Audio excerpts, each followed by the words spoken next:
Hey everyone.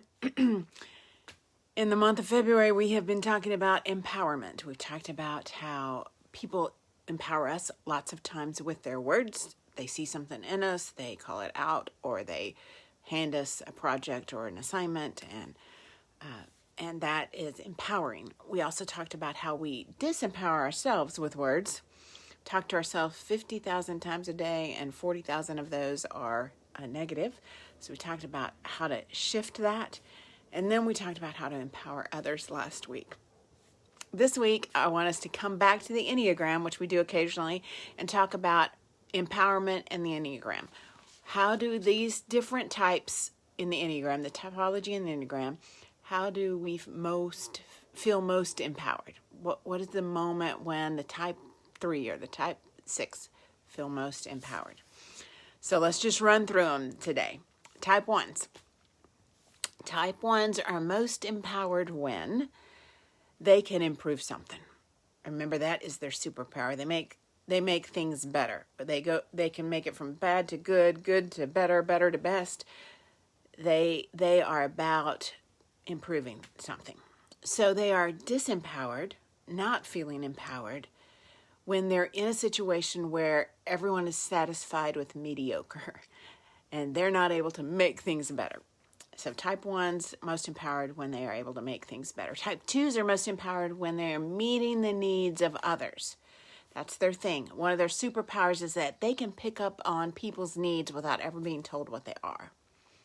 So a type 2 would be disempowered, not empowered at all, in settings where they're disconnected from people.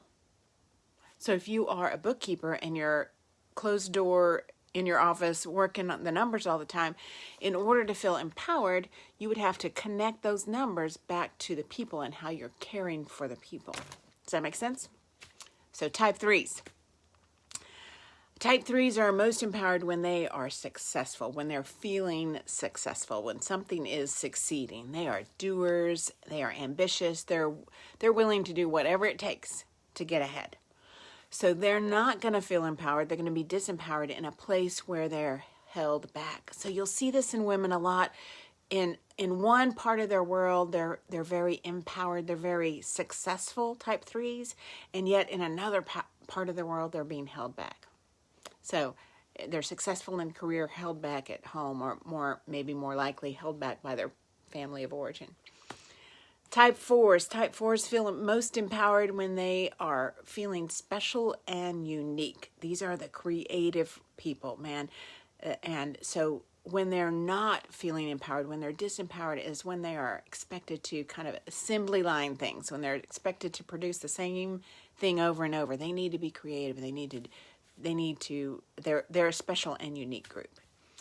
Type 5s are most empowered when they are gaining new knowledge. Remember, type 5s say knowledge is power.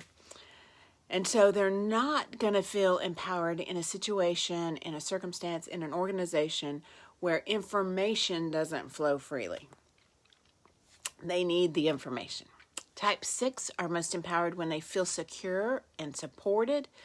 A place where they can ask their questions, a place where they can make their observations.